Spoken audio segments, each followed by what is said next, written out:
Tonight I am here with Dr. Shawn T.SMITH. He's a clinical psychologist and an author of 5 books.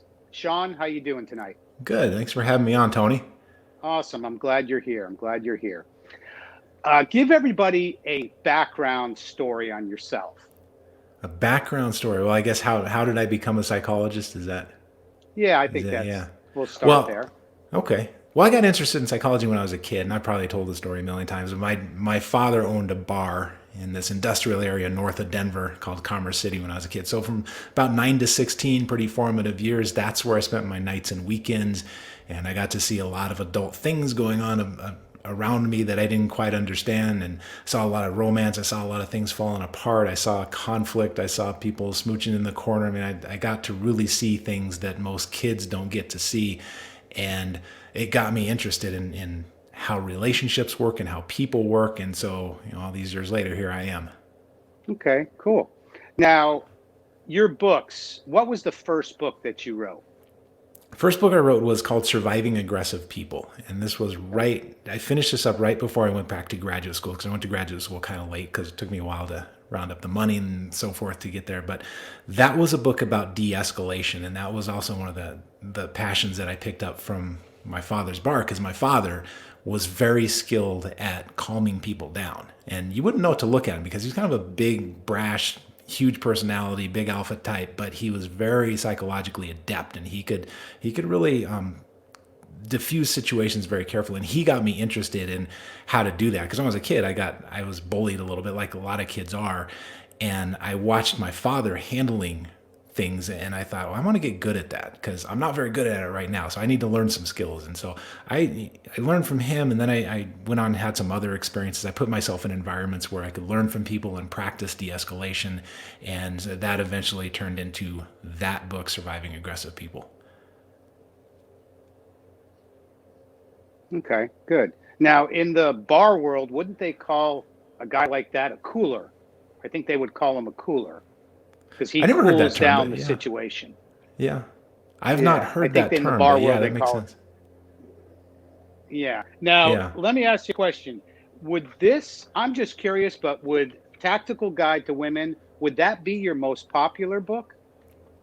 Yeah, hands down. And it's my baby. It's Hands the down. one that I had the most passion about writing, and yeah, it's definitely the most popular one. Okay. And now there's also a book for women, and that is called The Practical Guide to Men. Mm-hmm. Yeah, Why the two different titles? because I put a lot of thought into the titles, and the reason I chose The Practical Guide to Men for Women is I chose the word practical because to get in a little bit into my practice, I work a lot with couples, and it's fascinating working with couples. And so you do this for a decade, a decade or two. I'm about 16 years into that probably, and you notice patterns, and you notice relationships that work out poorly and relationships that work out well. And so I started cataloging early on what are the kinds of mistakes that men and women make that put them into god awful relationships, and what are the good strategies that the useful strategies that they use to get into good relationships. And so one of the things that I noticed, and it's just more my opinion than anything I could quantify clinically, is that women tend to make mistakes of the heart. They tend to make mistakes where they follow their heart into situations where they think they can help, they can repair, and that sort of thing. And so they tend to be mistakes that are sort of or the antidote to those mistakes would be more of a practical solution. Like, okay, let's set your heart aside for a little bit and let's talk about practicalities. And it's a book that I want my daughter to read someday, about how to approach men and relationships. The mistakes that I saw men making were more along tactical lines. Like, they weren't thinking ahead they weren't looking at the relationship dynamic and thinking, what is this going to look like in 20 years? And so they tended to be more tactical mistakes. And so the antidote to those sorts of mistakes that are just sort of recklessness and also mistakes of the heart, each side makes both kinds of mistakes, but the antidote to that would be more tactical advice. Let's think about how this person is going to fit into your life, how this relationship is going to fit into your life, what it's going to look like 10 years down the road, and let's keep you out of family court, because that's no place that any guy wants to end up. Mm-hmm. Yeah, I agree. I agree with that. In your book, I'm going to tell you my favorite chapter, and I remember this chapter very well, but it's Avoid the Most Common Blunders. It's chapter 8. Now, to me, I guess it's chapter 8. To me, that was real interesting. I really liked that chapter, resonated with me probably the most. So tell me about the most common blunders that men make. And Oh, man, help. there Go was ahead. one, there was one part in here about cohabitating, Mm-hmm. and it had said, where is it here? Yeah, be clear about your non-negotiable terms, which to me was something that I think a lot of men aren't clear on that, and they really don't have non-negotiable terms. So Yes. talk a little about that. Non-negotiable terms. No, a lot of guys don't have non-negotiable terms, and this is one of those tactical errors. Guys are not typically trained to think about what the other person brings to the table. They're typically trained to think about what we bring to the table and how we can serve and how we can be of use to the other person. And it's really important to go into these kind of arrangements thinking the other way too. Yeah, it's useful to think about what you bring, but you also need to be thinking about what they bring. And the first part of what you said was about, I think you touched on a part where I talk about being very clear about what the status of the relationship is. Guys get really sloppy about this. And the status of the Mm-hmm. relationship is she's a girlfriend, or she's a friend, she's a girlfriend, she's a fiance or an intended or some equivalent of that, or she's a wife or a partner or some equivalent of that. So there are some discrete categories, and don't get sloppy about those. If she's your girlfriend, she doesn't need she doesn't need her tampons under your sink, because that's not what a Mm-hmm. girlfriend does. That's what a wife does. And the reason that's important, those kind of boundaries, those little boundaries like that, like you don't get a puppy with somebody that isn't, that you don't have a long-term plan that you both have signed on to. You don't get a car lease. You don't share an apartment. You don't do these things, because once you develop these entanglements, it's hard to back out. And this comes out of the research of some people who happen to be here in Denver. There's also some researchers in Australia, but there are some researchers here at the University of Denver, like Scott Stanley, Galena Rhodes, and they look at intentionality in relationships and how that affects outcomes down the road. And people who just allow themselves to be drawn into relationships, for example, using excuses like, well, it just makes sense to move in together. You'll hear that Mm-hmm. kind of thing a lot. And in fact, that's one of the studies that came out of Australia, I think, was people, when they were asked, why did you move in together? Their response was something along the lines of, well, it just made sense. It was convenient. When you allow yourself to slide into relationships like that and develop these entanglements without intention, number one, it's really hard to back out. And guys in particular have a hard time when the emotional pressure comes to, they have a hard enough time as it is. When they also then have to deal with her heartbreak because things aren't working out, and they have to deal with a landlord, or they have to figure out what to do with the dog, or they have to figure out what to do with this car that they've leased together, it becomes easy for that guy to say, well, I guess I'll just tough it out, because that's sort of the male mindset. That's what we're taught to do, is you tough it out and you fix things. So if you avoid those entanglements, then you avoid putting yourself in that situation where it's harder to escape. The other thing that comes out of this research is that the outcomes aren't real great if you slide into a relationship like that. Intentionality is very important, that if you're going to build a life with this person, that you make sure that your values are aligned and you two have similar goals, and you have a plan that both of you are going to enact. You're not just going to slide into something because it's convenient and it's easier for her to drive to work from your apartment than it is from hers, so let's just shack up. That's a recipe for disaster. Mm-hmm. And if you sorry, I'll stop here after this, but where that kind of sliding can ultimately end up, if you're not careful, is family court. And guys do not want to go to family court. Nobody wants to go to family court, aside from a few psychopaths and personality disordered people. But family court doesn't work out well for men typically, as much as it does for women. And so you start sliding in that direction. Don't be surprised if that's where you end up. Now, when you said convenience, that triggered me because I think that probably most men and women who cohabitate don't have an end goal. I think that's probably one of the issues. And convenience. Convenience would include, splitting the rent, or who knows if, men and women always split the rent. Convenience would be, like you said, closer to work. Convenience would also be, I think men would look at it as it's an easier access to sex, which probably doesn't work out like they think. So go ahead and No. expand on that a little, if you would. Well, no, yeah, sometimes it works out okay, I guess. But no, if you're moving in and making these sort of entanglements just because it's a convenient source of sex, is not a great position in terms of negotiating power to be coming from. And let's be honest, some of this is a business negotiation. We need to, part of the task here on both sides, from men and women, is to pull a little bit of the romance out of this and talk about the fact that there are real life consequences to the decisions that you make. And part of it is a bit of a business negotiation. So let's treat it as such. Are you for or against people cohabitating before they get married? Well, I don't care. I'm the most libertarian person in the world, so I don't care what people do. But what the research suggests is that if you're going to live with somebody, cohabitate, typically it works out as well as anything else if it's part of a plan. If you know that, yeah, we're moving in together, but it's not for convenience, it's because we're going to build a life together, then that tends to work out okay. It's the relationships or the cohabitating out of convenience. Those are the ones that typically don't work out as well. Okay.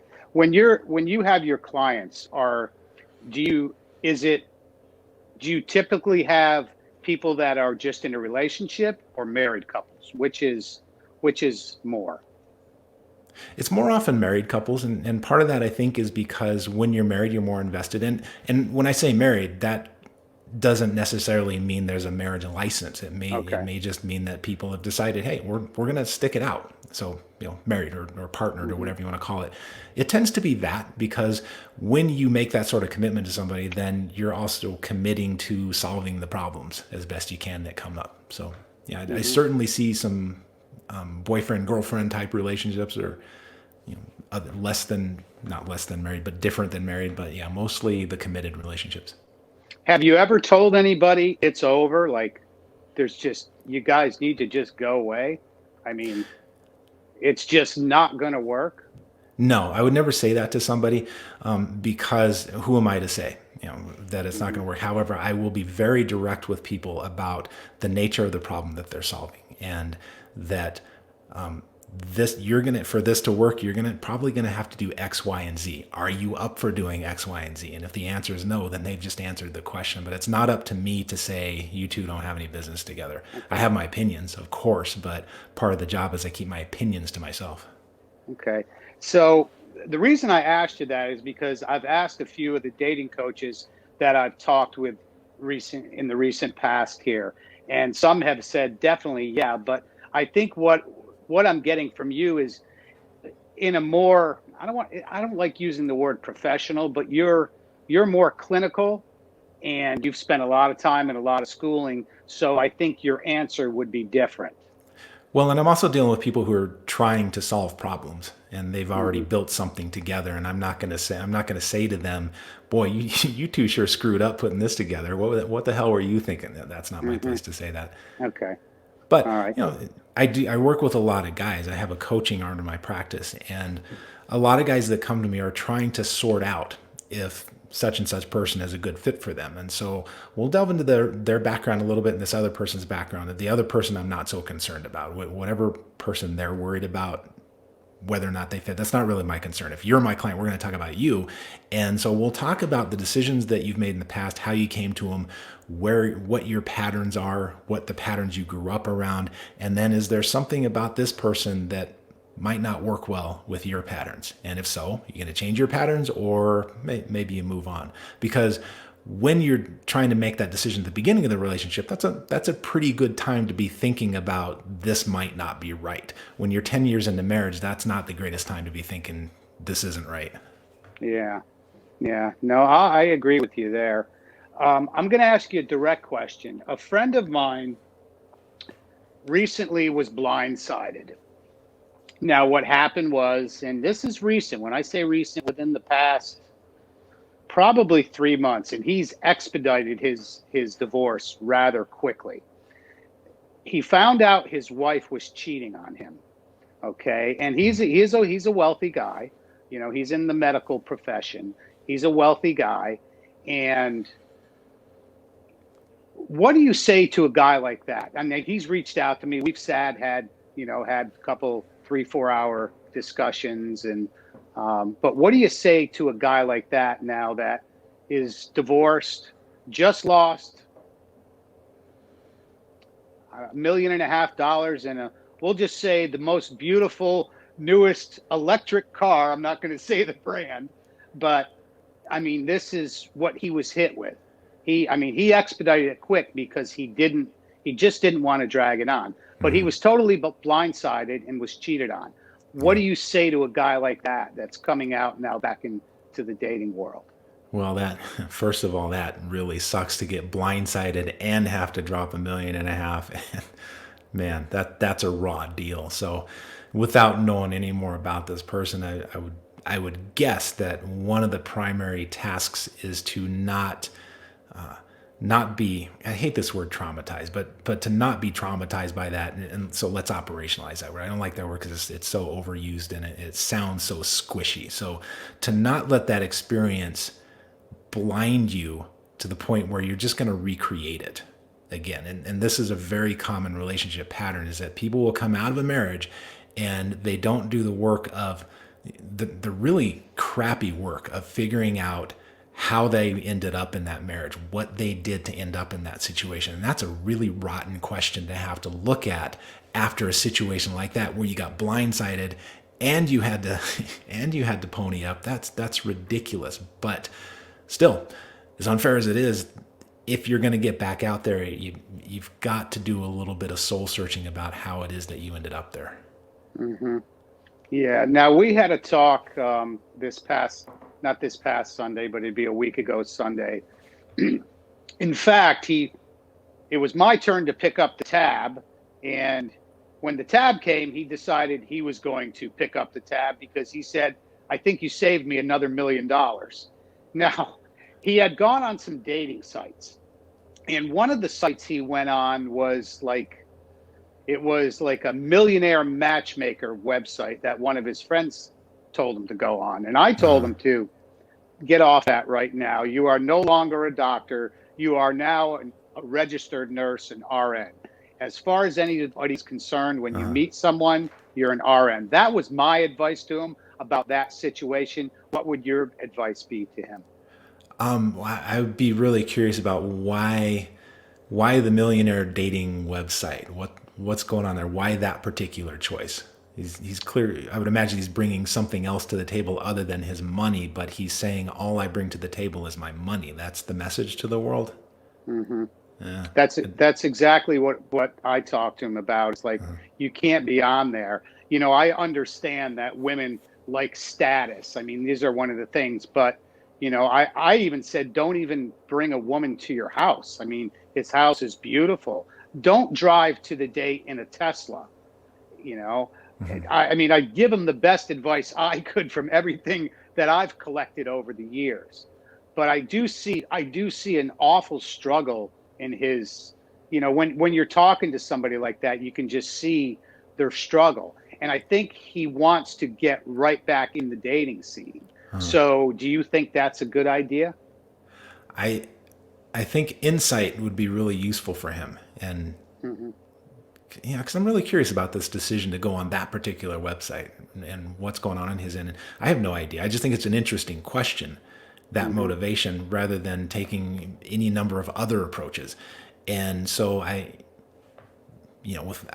hesitate to give specific advice because I don't know Hmm. his specific situation, but kind of sounds like might be a useful time to cool his jets and maybe talk to somebody about trying to make sense of his relationship patterns so that he doesn't repeat them. Hmm. Yeah, no, I agree with that. And I told him get off that immediately. Now, what he's also finding is that, and I said that probably a lot of your friends are married. And have you noticed now in the past few months that you're not getting the text messages have slowed down, the calls have slowed down because you're no longer that married guy. And I think it will threaten his friends' wives. And he agreed with me. He did say that, yeah, he's not getting the friendship that he was having with these guys. So what do you do in a situation like that? Man, I don't know. I guess if I was him, I'd ask my buddies what was going on, if everything's okay. Mm-hmm. Yeah. Yeah, because Well, it's just, who knows what's going on there? It could be exactly what you said. It could be something else. I don't know. yeah. So I try to, when I talk to him, I let him talk, but I try to help him peel back some layers. I think the best thing you can do when a guy is hurting, even though he says he's not hurting, is let him speak, Yeah. because I think a lot of friends will automatically give you bad advice. To me, bad advice was going on a millionaire match site. I mean, I Yeah. mean, you're just saying, you know what, here's another $1 million Right. and let's see what we can do it again, So, but I just thought that was kind of an interesting conversation we had.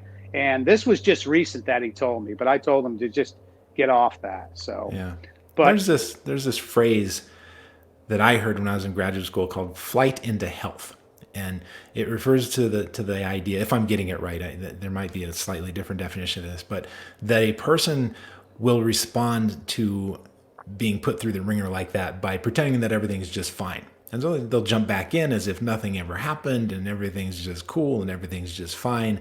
But meanwhile, they are so blinded and distracted by what just happened to them that they're not making decisions that are going to work out well for themselves. So I'm not saying it's happened to your friend. I have no idea what's going on with him, but I do see a lot of men who come out of their divorce and they do this flight into health. They just try to jump into the next relationship, and part of it may be trying to demonstrate to themselves that they're not broken, or that the world is okay, the world's not broken, the world's not unfair. I don't know what's going on in each individual case, but it's a really dangerous and vulnerable time when you're coming out of divorce and you've been betrayed. I mean, that's huge. To be betrayed is one of the most fundamental visceral experiences for a human being, because we are so social. And so when somebody betrays you, you really have to, you owe yourself the work of figuring out how you're going to make sense of that situation before you go into the same type of relationship again.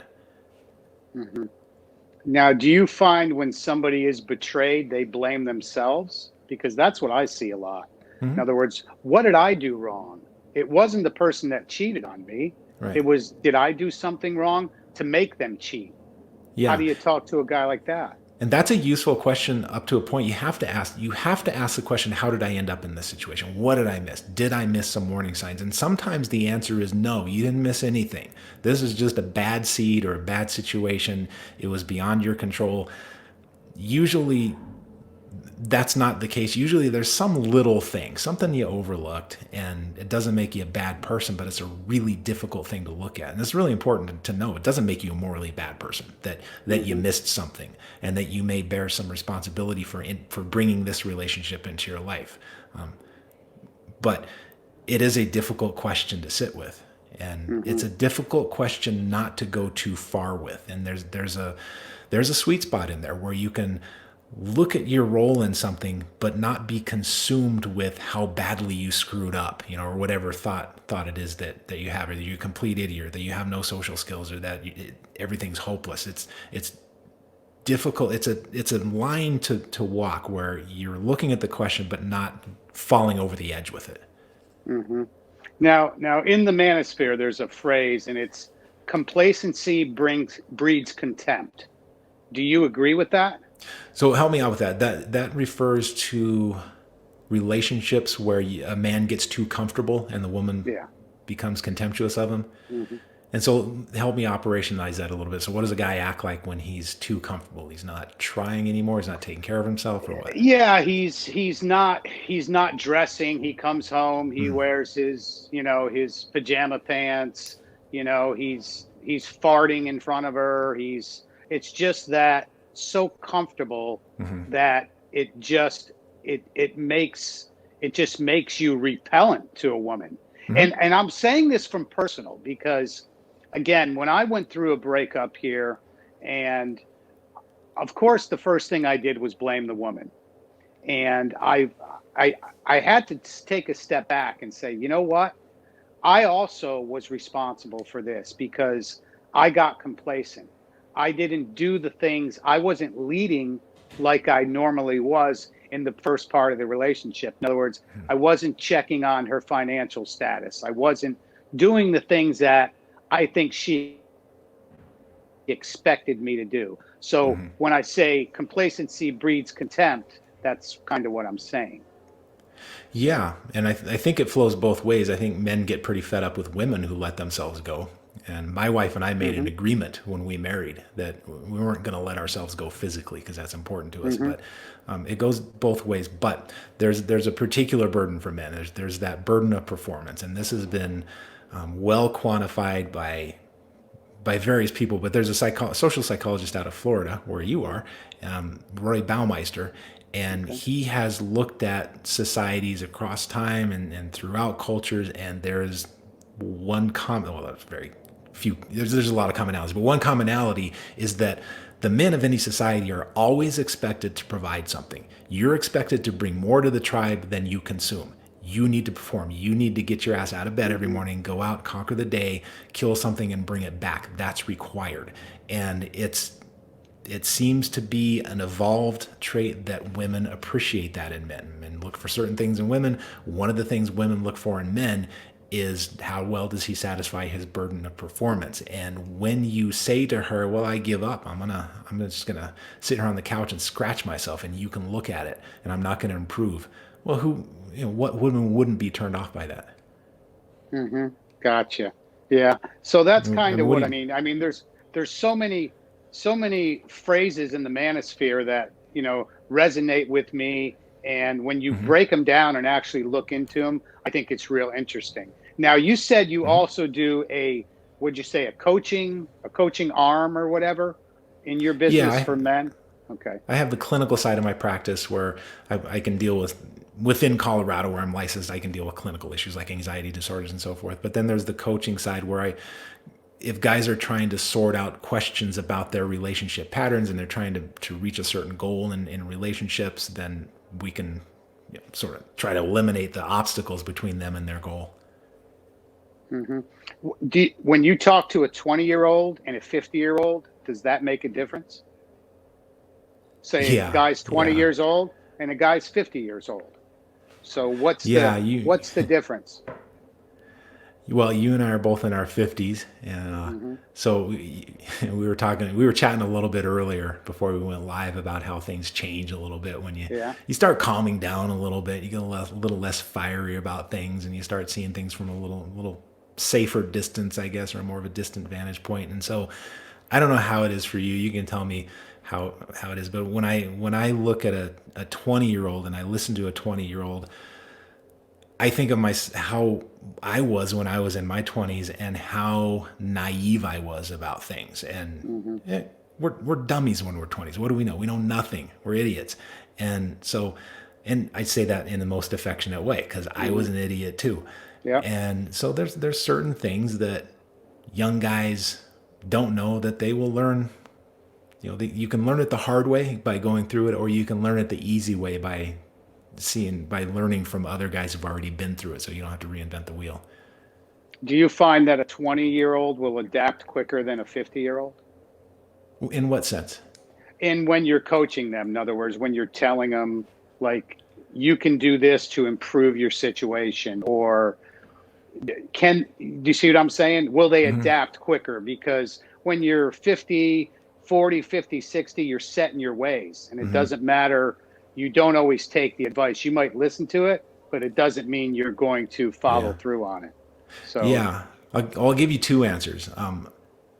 I'll give you my personal answer and then my what I've experienced. My personal answer is that when I was 20 years old, I was pretty headstrong, and a lot of that came out of insecurity. And so I would listen to advice from certain people, but they had to reach a certain level of reverence in my life. mhm. Otherwise, I was kind of a knucklehead, and I think a lot of young guys are. that way. Now, if somebody gives me a piece of advice, I'm going to pay serious attention to it. And if it seems like good advice, I'm going to try it out. So I'm much more amenable to advice than I used to be. And part of that is that I've matured and I become more secure in who I am and so forth. But in terms of people who come to me, by the time somebody comes to me, they're usually looking for answers, and I'm usually trying to help them find the answers. And so I haven't noticed any difference between young guys and older guys in how well, I don't even like that term resistant, but how open they are to trying things and experimenting with different things so we can try to get to an answer. And this is particularly true of when I work with anxiety, because people who come into an office to work with an anxiety disorder, try to get over an anxiety disorder, they're usually very motivated to get over that. And so there's very good protocols for dealing with this stuff, and people are usually pretty amenable as long as I'm being respectful and not pushing them to do something that they just don't want to do or aren't ready to do or can't do yet. Are there different levels of anxiety? I mean, to me, this is anxiety to me. When I go to bed at night, sometimes I'm thinking about my job in the morning. Like, are there enough 2x4s? Do I do this? Did I order the right windows? That to me is anxiety. Are there different levels of anxiety and the way people see anxiety? Yeah.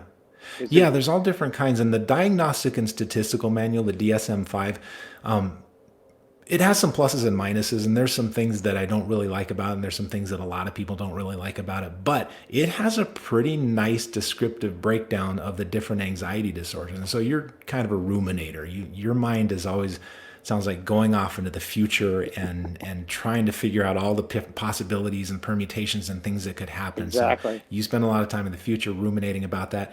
That's a smart person problem, by the way. It takes a little bit of brain power to have that kind of anxiety. Doesn't mean you're dumb if you don't have that kind of anxiety, but you have to be smart to have that. And then there's all different varieties of the way anxiety manifests. And anxiety always kind of boils down to the same thing. It's your mind trying to move you away from something that it thinks is dangerous, but that can manifest in all kinds of different ways. And it can get to the point where people, as you know, can just be shut into their homes because the anxiety of even setting foot outside is so overwhelming. And the answer to anxiety, whatever form it takes, is always the same.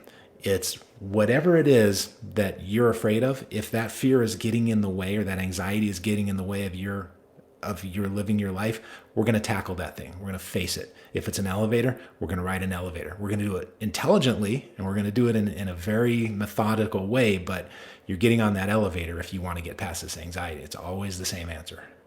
Now, you're a clinical psychologist, a doctor.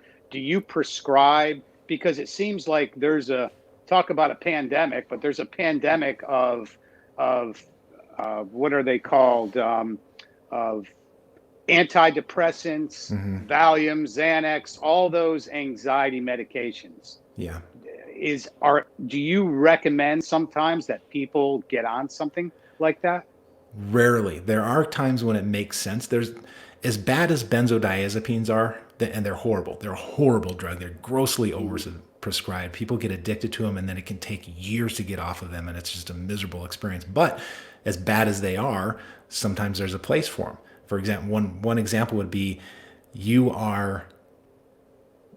get a very heightened anxiety about getting onto an airplane, but you only ride an airplane once a year. All right, so take a Xanax and ride the airplane, and how much, just do it. So one Xanax a year to get you to where you're going, that's fine. Or I guess it might be two, because you might have to take one coming back, right? So there's an example, but it's very sparing, and we do have this. They should be used very sparingly. We do have this, in my estimation, we grossly overprescribe SSRIs and SNRIs and all these antidepressants. And when I see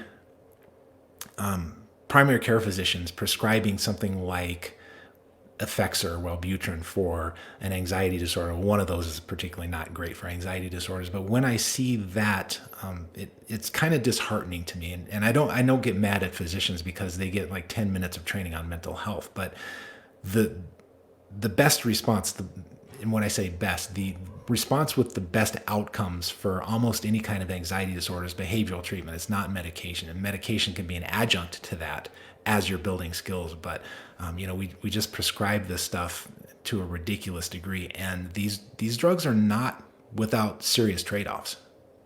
Okay. What's the difference between like a Xanax? What did you call them? An Valium? That's Benzodiazepines. And an antidepressant. What's the difference between those two? The neurotransmitters that they act on. So SSRIs, they act by blocking reuptake of serotonin in your brain, or norepinephrine in some of them. And benzodiazepines, I'm a little rusty on the actual mechanics of it, so I'm going to stay away from that. But they block certain receptors, and that lowers anxiety. But the problem with those particular drugs is that when you come off of them, you get a massive spike of anxiety that's almost unbearable, like people crawling out of their skins, because it's almost like you've pushed this spring down. And by taking this drug, and when you do it for long enough, what happens is your brain adjusts and it says, okay, well, I guess this is the new normal, so we're not going to do things the way we used to do it. And then you take that drug away, and suddenly this anxiety just springs to life. And it's more than anxiety. From what I've heard, it's just a physically miserable experience to come off of those particular drugs. Yeah, I like how you put that. So a spring under compression, and you're holding that spring down, and then when you get off those drugs, that spring just kind of explodes, is what it seems like what you're saying. I mean, I was prescribed a antidepressant, which I never took, after a car accident. Why? And I have no idea why. And this was about probably 20 years ago. I have no clue why. None. Well, I'm glad you didn't. I never took it. Good. Yeah, I wasn't depressed. I mean, I didn't understand why I was prescribed that. I have no clue why. So, but it seems to be like, I've talked to women, and a lot of women that I know and have dealt with, and I'm a remodeler, so I do spend a lot of time in people's houses, but I've noticed a lot of women are on antidepressants. You know, I've seen them in their cabinets, and they've told me about them. So, well, women, I think are prescribed more often than that. I don't remember the exact numbers, but women are higher in trait neuroticism. They tend to be a little more depressed and a little more anxious on average than men. And so it would make sense that they are prescribed these medications more often than men. And more, so often medication should be the last thing you try and not the first thing you try. There are times when it's the first thing you try, but they're pretty rare. Okay, good. Well, that's some good advice to anybody who might have recently been prescribed something. I mean, I think there's a way to handle things, and it sounds like you can get somebody past that, so you don't have to give them something that they're going to be addicted to, which I think is important. Particularly any kind of benzodiazepine and the narcotics, also the morphines and morphines, but that class of drugs. I think medicine has gotten pretty good at keeping people from getting addicted to the narcotics, but for some reason, the benzos they're just out there like leaves on the tree, and they just get handed out like candy almost, and they're not candy. Mm-hmm. It's kind of an easy way to deal with something, it sounds like, with some doctors. It's like, here, take this and you're going to be okay. You won't worry, you won't do this. So I think that's that's true for a while. That's true until that spring decompresses again. So, all right, well, let's switch gears here. Let's go back to the Manosphere. Okay. I want to talk about some Manosphere labels. Like, everybody seems to have a label for a different person. Now, you're going to be, they're going to say, okay, well, you're not red pill, you are blue pill. Nope, he's not blue pill. He's kind of red pill and blue pill, so he's purple pill. Well, this guy is angry, so he's black pill. But this guy's a MGTOW. And now we talked about this earlier, and I said, well, maybe I'm a MGTOW because I'm not in a relationship and don't plan on getting into one right at this point in my life.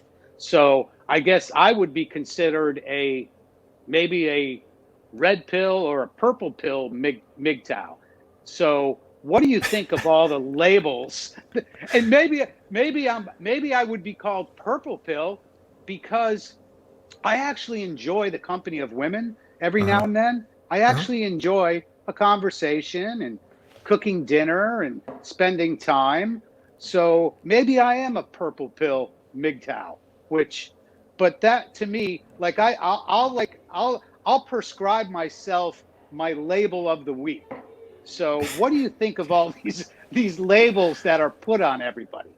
Well, I mentioned before that I'm not a. There are some things I don't like about the Diagnostic and Statistical Manual. And one of the things that I don't like about it is that it gives the impression that if you slap a label on somebody, a diagnosis, that you have, that you understand them. And mental health workers, and to some degree, depending on where they work, if they work in a real high pressure situation, they're vulnerable to this. And physicians should not be diagnosing people in the 15-minute visit that they get, if that's what they have to work with, because you slap that label on somebody, you're not going to do any good for them really with that label, but you could have long lasting effects because they could, that label is going to follow them. This whole thing about privacy in healthcare, it's nonsense. Like that label is going to stick with them. So, Mm-hmm. but the bigger issue for me is that it doesn't give you any explanation it doesn't give you any understanding of the problem. So if somebody comes to me and says they have panic disorder, well, I got a little sense of what that means, but I don't know what that means. We got to get into that and figure out, when are you panicking? What's going on when you're panicking? I mean, there's so many fascinating questions to ask about a panic disorder, and so many routes you can go in trying to fix it, or diminish it. But the label does nothing to help you other than to say, here's a little glimpse of the problem I'm dealing with. So I'm not a big fan of labels. I'm not a big fan of categorizing people. I tend to take people as individuals. And there Mm-hmm. is a lot of this labeling, and there seems to be, the guys, there seems to be a handful of guys that are in charge of the labels. Like they hand out the labels for people. You're Mm-hmm. this color, or you're that color, or you're another color. And that's like the most primitive way I can think of to distinguish my team from your team. But then it seems to go sometimes in some quarters to a really dark level where it becomes a case of good versus evil. And you see this and this word cult gets used a lot in the Manosphere to describe certain folks. I'm not saying that, but you see that kind of thinking in things like Scientology. I do a lot of reading about Scientology because I'm Okay. fascinated by cults, and I'm fascinated. This is a cult that has been tremendously successful. And one of the things they do is what all cults do, which is there's us and there's them. And if you're not Mm-hmm. us, then you're one of them. And if you're one of them, you're evil. So the them in Scientology would be a suppressive person. That's their term for what might be considered purple pill. So you're a suppressive person in Scientology. That means that not only are you a threat to the religion, but because you're a threat to the religion, and the religion's job is to save the world, you as a suppressive person are a threat to the world. And what kind of person threatens the world? Well, an evil person threatens the world, threatens the safety of innocent people. So if you're a suppressive person, you are evil. And I do see a bit of this going on in the Manosphere, where it's us them, red Mm-hmm. blue, good bad, good evil. And I don't see the value in that, because I've not met anybody in all the factions of the Manosphere that I would consider evil. And so Mm-hmm. I really bristle at the labels taking that direction. Now, would you consider that ideology? Ideology? I think about, I was thinking about this today actually. How do you draw, what's the line between where it turns dark like that, where we're getting into good versus evil? And I think that it really does center on ideas becoming sacred. So it could be a religious idea, it could be an ideology that has become sacred. And you see this a lot in my profession. My profession is just god Okay. awful about this, where the people in my profession, for the most part, overwhelmingly have adopted a certain ideology. And the problem goes back a ways. There was a paper from 2012 that was starting to discuss psychologists mistreating each other on the academic side of the field, because if 99% of us are this ideology, and if you're the one guy over here that isn't of that ideology, the 99 will gang up on you. So as back as 2012, far back as 2012, this was actually being quantified, and it has just gotten worse and worse and worse to the point where if you're in my field, you have to sign on to, you either have to be an outspoken person who doesn't care about the safety of their career like me, like I'm very outspoken about it, Mm-hmm. or you toe the line and you just try to keep your head down so that you don't get mistreated and have your career ruined by this righteous mob that has signed on to this sacred set of ideas. And it's the same kind of process that you see in Scientology and other cults where if you don't believe these ideas, it's not that we disagree, it's that you are actually an agent of evil in the world. And it's such a dangerous way of thinking. Mm-hmm. Well, there's another term. It would be NAWALT and AWALT. So Yeah. if you were to say on certain sides that not all women are like that, you would be ostracized. You're kicked out of the club. Now, how do you feel about that? Like, not all women are like that, or all women are like that? I'm a data driven person. So when I hear somebody or I see somebody online saying all women are like that, or some version of all women are like that, the first thing that comes to my mind is, what the hell are you talking about? What do you mean exactly all women are like that? Can you quantify it? I've never heard anybody quantify it other than, all women are, I guess it kind of boils down to all women can hurt me, Mm-hmm. which I guess is true. Well, it would probably lead us into hypergamy. Hypergamy is a big thing in the manosphere. And so the hypergamous nature of women would mean all women are like that, or all women are capable of doing that. Now, I do believe that anybody is capable of anything. But to me, it's kind of a dark look at women. I get it I don't even understanding the nature of women. To me, that's another one. Like, what does that, when somebody says that to you, understand the nature of women, what does that mean to you? Yeah, it's an interesting question. This whole topic that you're talking about is an interesting question because, yes, there is truth to it that all women have the capacity to hurt you. I like to look at cults. There's this guy Jordan Peterson. He's very famous. He likes to look at the dark history of the 20th century, and one of the points that he makes about the 20th century is that you better not assume that you couldn't have been a guard at Dachau or one of those. You couldn't have become a Nazi. Don't assume that about yourself because you don't know that, because almost every man, every person has the capacity in the right situation to become a monster.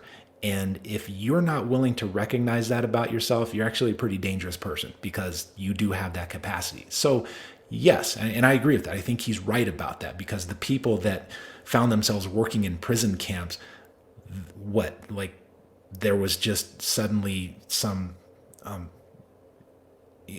gathering of monsters in this one town, and this one town around this prison camp suddenly just had all these monsters that were perfectly capable of just stepping into the role of prison guard.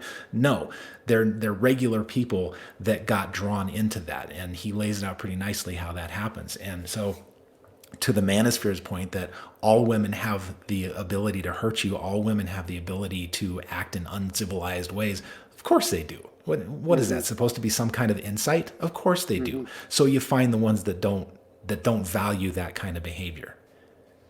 I mean, I step back and take a look at things. To me, when I hear hypergamy, what it means to me now is like I said, a woman has the capability of moving up.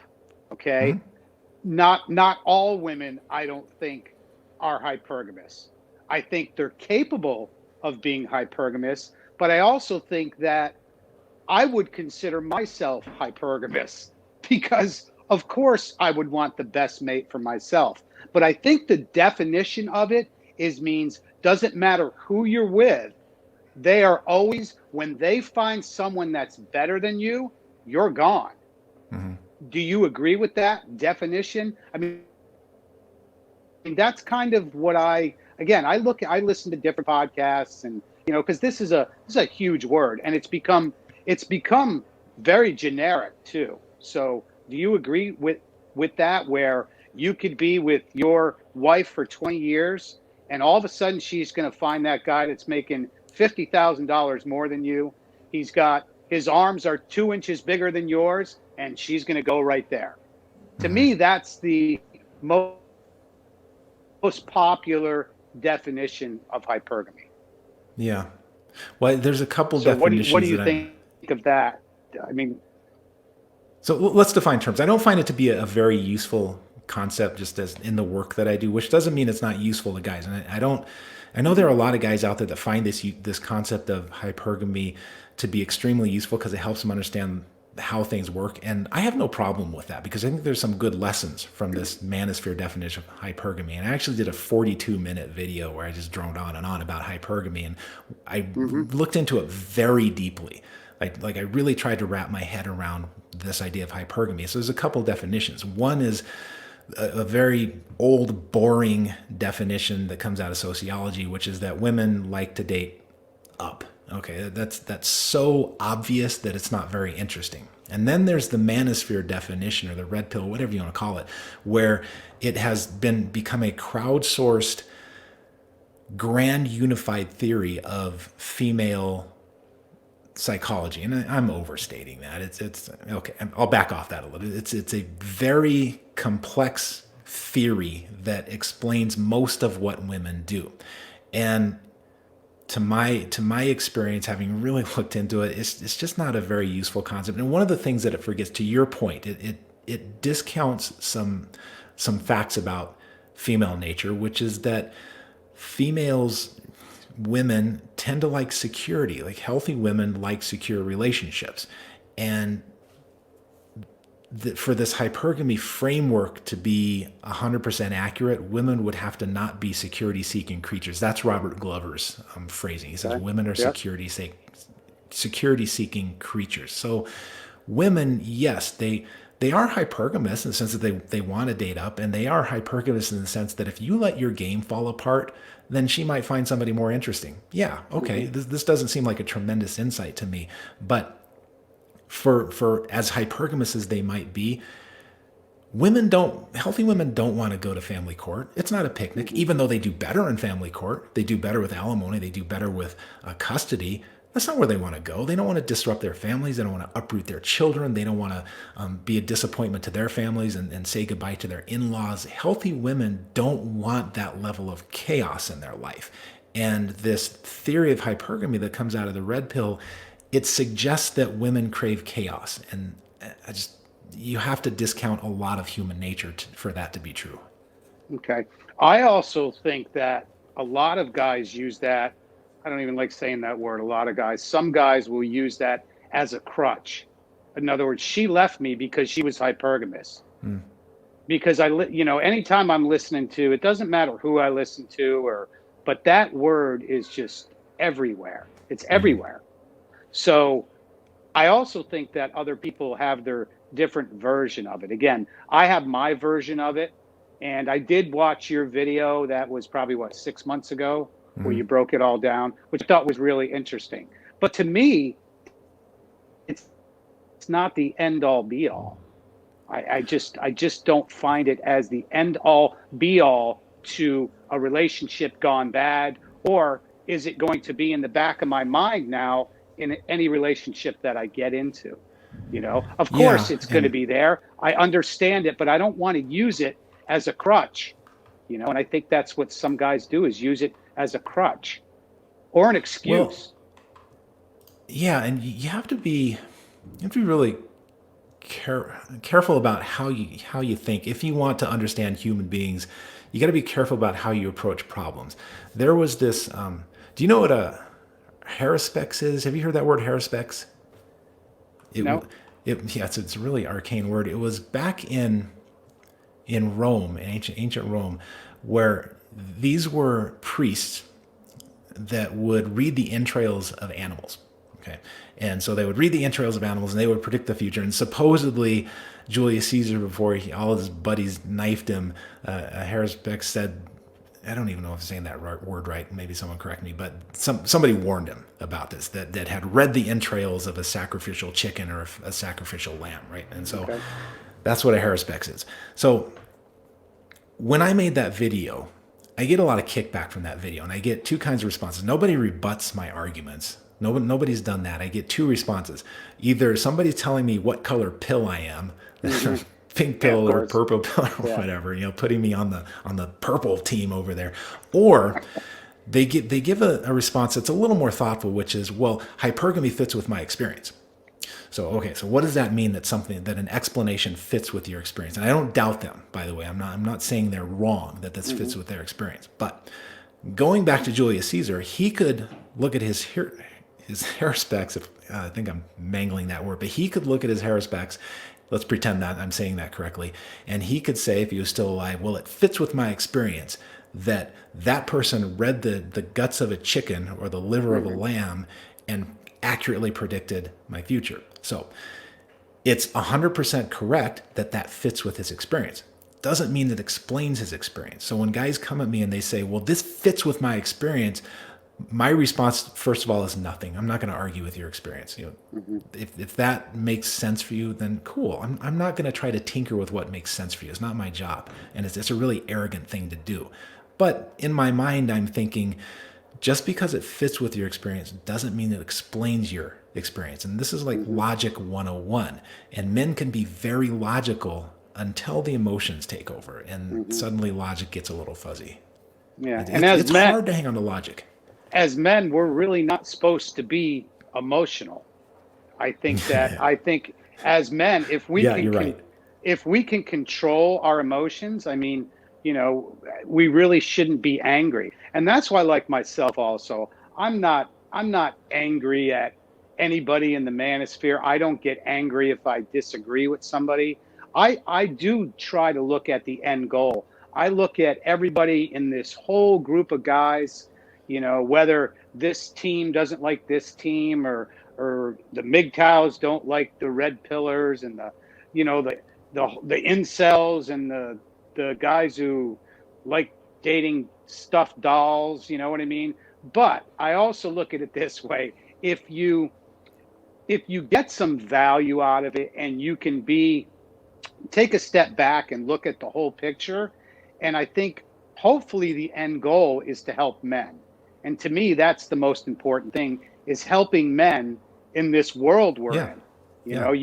Men get dragged through divorce court, and and I'm not saying that women don't have issues also, because they do. Absolutely. But I just don't like the anger, I think, is what it is.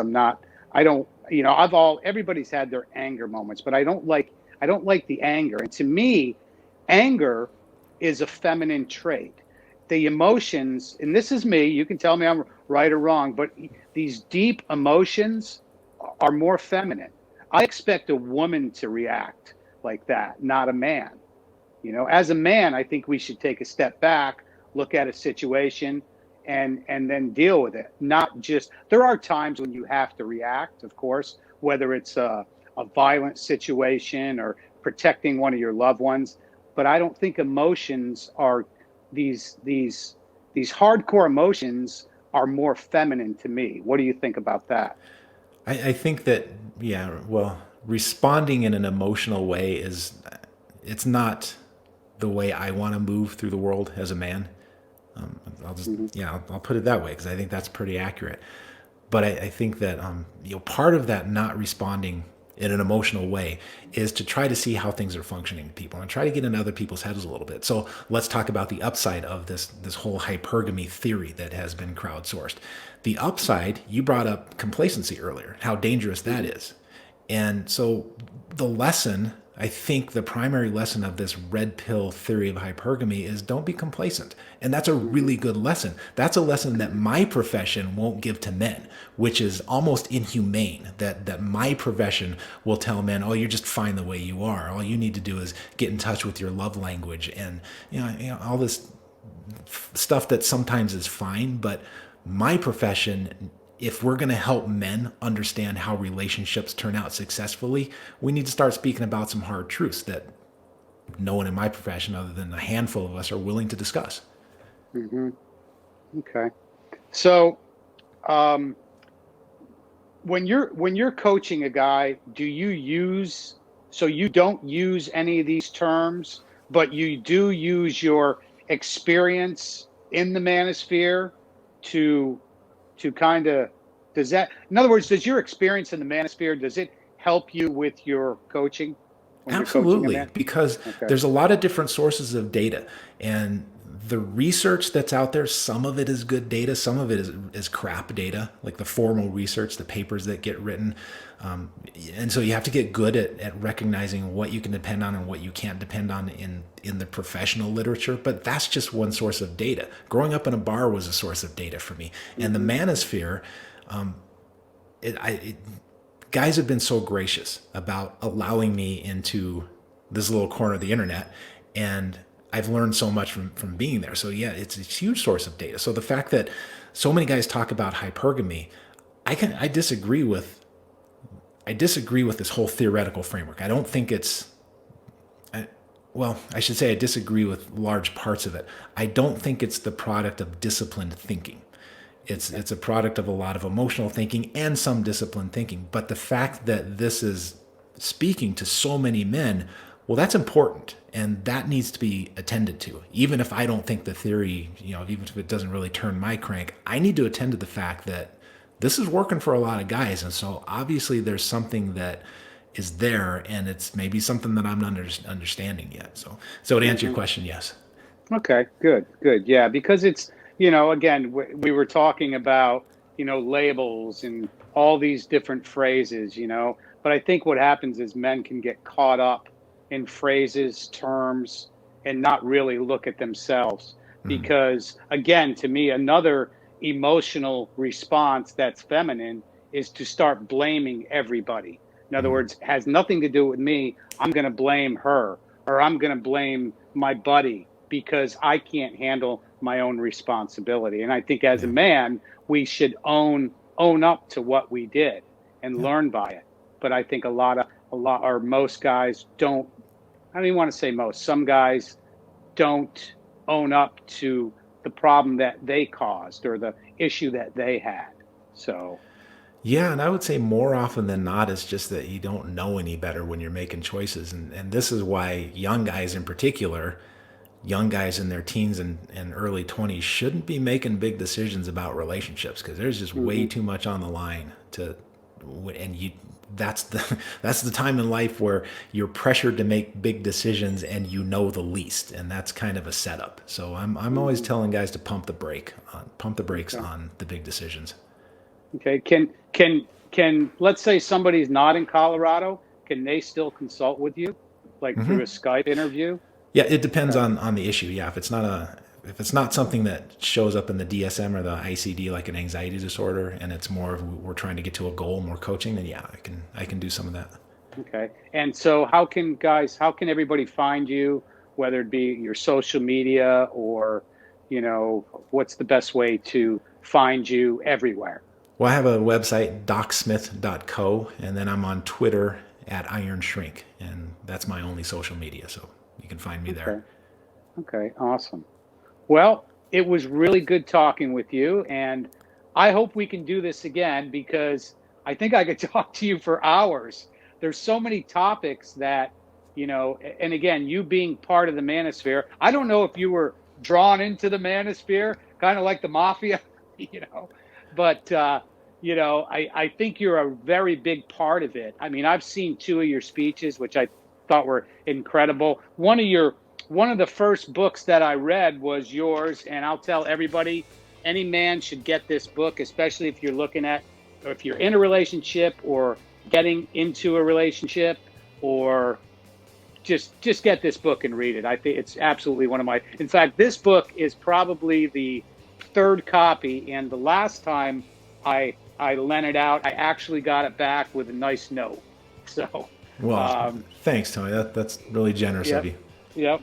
So I do appreciate your time, and let's do this again sometime. Yeah, it's really good to see you, Tony. Thank you. Good to see you too. Thank All you. right, talk again. Take care.